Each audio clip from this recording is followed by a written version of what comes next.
Tara mga kaidiwaw, samahan nyo kami. Lalabas nga pala kami ngayon. Dahil holiday ngayon, nakaschedule naman na talagang ilalabas ko yung mga bata. Siyempre, ito lang ang pagkakataon. Kaya yun na nga, niready ko na ang aking pangkape tsaka aming mga dadalhin. Matik yan, lagi nandyan yan. Dito na tayo agad, sa Startol, Batangas. Yun na nga mga kaidiwaw. Inabot kami ng bagyo. Talagang kailangan namin mag-isip ng plan B namin. Exit muna ako ng Malbar, talagang hindi kaya pag tinuloy to, mukhang delikado na talaga. Kaya napag-usapan namin mag-asawa na dito na lang muna kami dumiretso. Bumalik kami papuntang Lipa. Ito na nga, ang aming plan B, pumunta ng SNR Lipa. Balita ko kasi maraming buy one take one dito. At saka, meron din natang mga libreng pagkain dito sa loob. Subukan nga natin talaga. Kung tunay nga na may libre dito, SNR Lipa, baka naman. Siyempre, bababa ko muna sila. Una-una dyan si ma'am. Okay ba dito ma'am? Yun, okay daw. Sumunod na nga bumaba ang mga anak ko. Yun, nandun na si Jarex tsaka si Eliza. Siyempre, pahuli-huli ang aking bunso. Yan oh. Pagkaganda na suot. Oh, ito pa pala ang aking isang anak. Sige na. Ang sweet naman ni ma'am. Park muna ako. Hindi yata sila papasukin doon ah. Ako nga pala ang anak ng mayor. Yung, pasok. Sabi ko na eh. Yun lang naman ang kailangan eh. Kung hindi pa ako magpapakilala eh, hindi yata kami makapasok din eh. Sobrang higpit. Sabagay, kung kami na may hindi nila pinapasok eh, mayroon akong plan B. Lalapit ako kay Atty. Philip D. Ramos. Nandito nga pala siya. Nakita kami. Shout out sir. Yun na nga. Nag-order na nga si ma'am.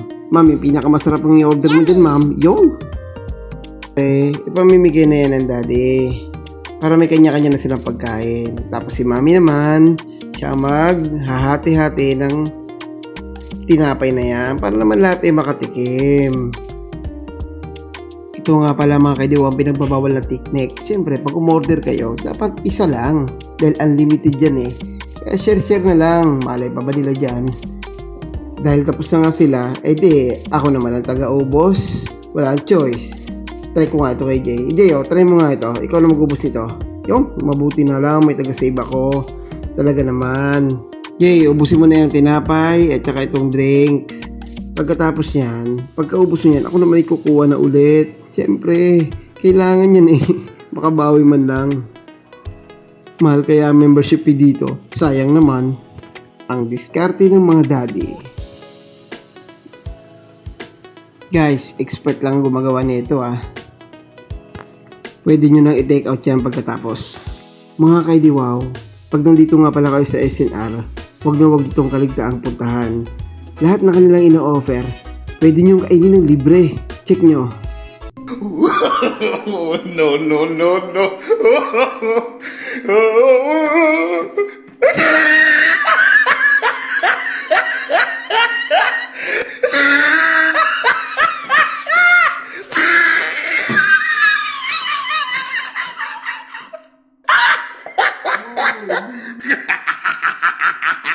Oh, he tried it.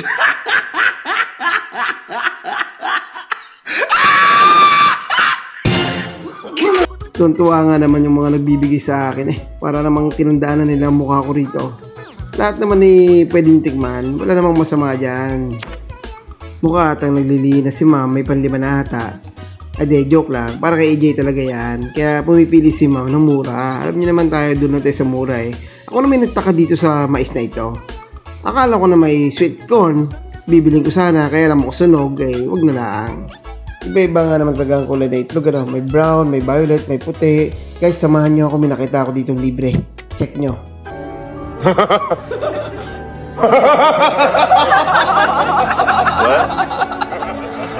Ko, akala ko eh. Ako na yun eh. Hindi pala ako yan.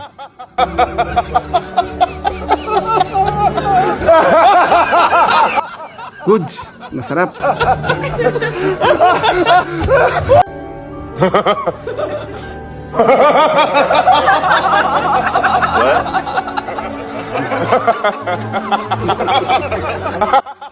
Masarap nga naman talaga.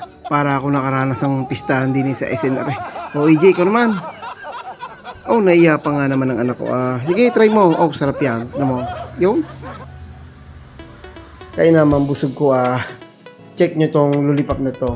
Mga higante ata mga tao din Kaya naman malaki pa sa ulo ni EJ Kaya naman pagpunta ko naman dito sa kabila may nakita ko malaking TV. Bibili ko sana, hindi nga lang magkasyari sa aming sasakyan.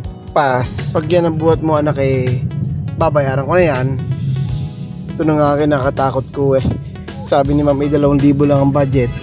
Pero okay lang naman. Alam ko naman kasyang-kasya yan. Kaya mga kaidiwaw, lagi niyong tatandaan na dumating man sa buhay natin ng bagyo, tuloy-tuloy lang tayo, mapagod man tayo, wag na wag tayong susuko. Ang importante, masaya at buwang pamilya. Kaya good vibes lang tayo lagi. Maraming salamat. Uwi na.